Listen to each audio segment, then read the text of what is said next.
শীতকালে দুধ পুলি পিঠে না খেলে কিন্তু শীতকালটা ঠিক জমে না। আজকে তাই বানিয়ে ফেলেছি দুধ পুলি পিঠে, তাও আবার নতুন গুড় দিয়ে।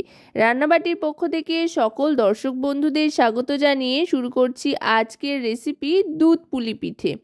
এর জন্য প্রথমেই ফ্রাই প্যানে নিয়ে নিচ্ছি বেশ খানিকটা পরিমাণের জল। জলের পরিমাণটা কিন্তু চালের গুঁড়ো অনুযায়ী ব্যবহার করতে হবে, কারণ সব চালের গুঁড়ো কিন্তু একরকম হয় না।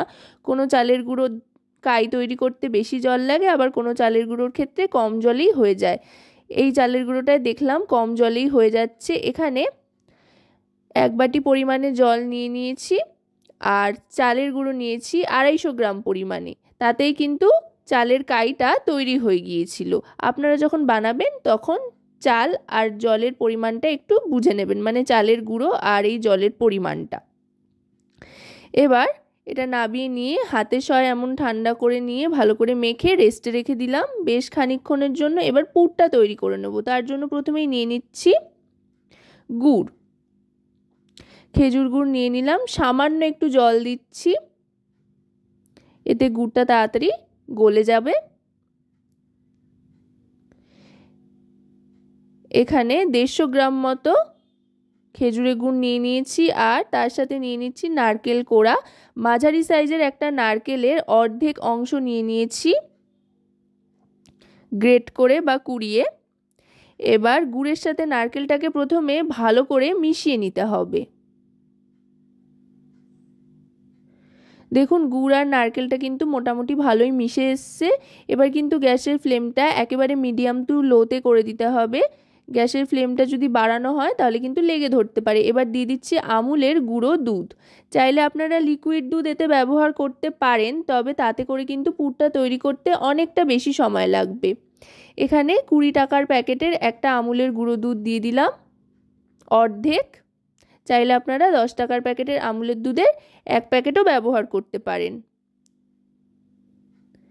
এবার তিনটেকে একসাথে ভালো করে মিশিয়ে নিয়েছি। মিশিয়ে নিয়ে গ্যাসের ফ্লেমটা অফ করে এবার এখান থেকে পুলি তৈরি করে নেব। আরও আরেকবার ভালো করে চালের কাইটাকে মেখে নিচ্ছি। আমি কিন্তু শুধু এখানে চালের গুঁড়োই নিয়েছি, ময়দা বা সুজি কোনো কিছু এর সাথে মেশাইনি, শুধু চালের গুঁড়ো দিয়েই আজকে পুলি পিঠে তৈরি করব।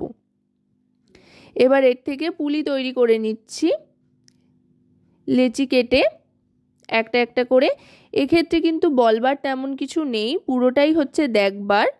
যত ভালো করে দেখবেন তত ভালো করে বাড়িতে বানাতে পারবেন, একটুও স্কিপ না করে। তাই পুরোটা কিন্তু দেখতে হবে।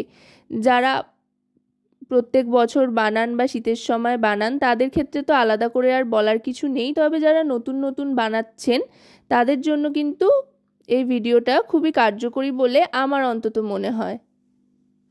এবার ভালো করে মুখটা আটকে নিচ্ছি।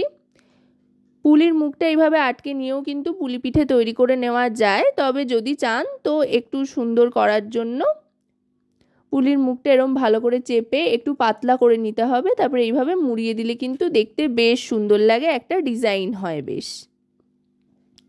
আর তা না হলে এমনিও রাখা যায়। ব্যাস এইভাবে কিন্তু প্রত্যেকটা পুলি পিঠে তৈরি করে নিতে হবে।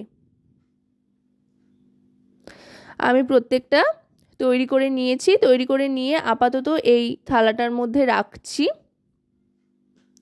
যেহেতু এখানে অল্প পরিমাণে নিয়েছি তাই চটপট তৈরি হয়ে গিয়েছে। যদি বেশি পরিমাণে বানান তাহলে কিন্তু অবশ্যই চালের কাইটা ঢাকা দিয়ে দিয়ে পুলিগুলো তৈরি করবেন। বেশিক্ষণ যদি বাতাসের সংস্পর্শে থাকে তাহলে কিন্তু অতিরিক্ত শক্ত হয়ে যায়। এবার এখানে দুধ নিয়ে নিয়েছি 1/2 লিটার পরিমাণে। দুধটা এবার একবার ভালো করে ফুটিয়ে নিতে হবে গ্যাসের ফ্লেমটা হাই করে দিয়ে। দুধটা একবার ভালো করে ফুটে উঠলে গ্যাসের ফ্লেমটা মিডিয়াম টু লোতে রেখে এখানে আবার দিয়ে দিচ্ছি গুড়। এখানে আমি 200 গ্রাম পরিমাণে গুড় নিয়েছি। এখানে গুড়ের পরিমাণটা কিন্তু আপনারা আপনাদের পছন্দ মতো ব্যবহার করতে পারেন, যতটা মিষ্টি আপনাদের প্রয়োজন সেই অনুযায়ী। আর যদি গুড় হাতের কাছে না থাকে তো এটা চিনি দিয়েও আপনারা করতে পারেন। এখন যেহেতু শীতের সময় নতুন গুড়ের মজাটাই আলাদা।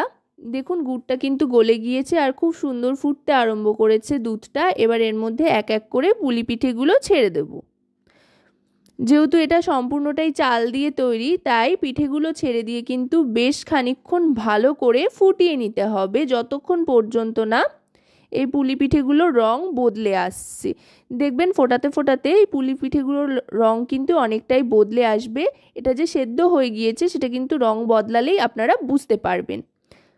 আশা করব রেসিপিটি আপনাদের ভালো লাগবে। যদি রেসিপিটি আপনাদের ভালো লাগে তো অবশ্যই রান্নাবাটি চ্যানেলটিকে সাবস্ক্রাইব করে লাইক শেয়ার কমেন্টের মাধ্যমে আমাদের পাশে থাকবেন। আর যদি রেসিপিটি আপনারা আমাদের ফেসবুক পেজ থেকে দেখেন তো অবশ্যই রান্নাবাটি ফেসবুক পেজটিকে ফলো করার অনুরোধ রইল। দেখুন পুলি পিঠের রঙগুলো বদলে যাওয়ার পর আমি কিন্তু সার্ভ করে নিয়েছি। চাইলে কিন্তু এটা এখনই খাওয়া যায়, তবে একটু ঢেকে যদি রেস্টে রাখা যায় ঠান্ডা করে খেলে কিন্তু আরও অনেক বেশি টেস্টি হয়। আমি 2 ঘন্টা মতো রেস্টে রেখে সার্ভ করে দিলাম।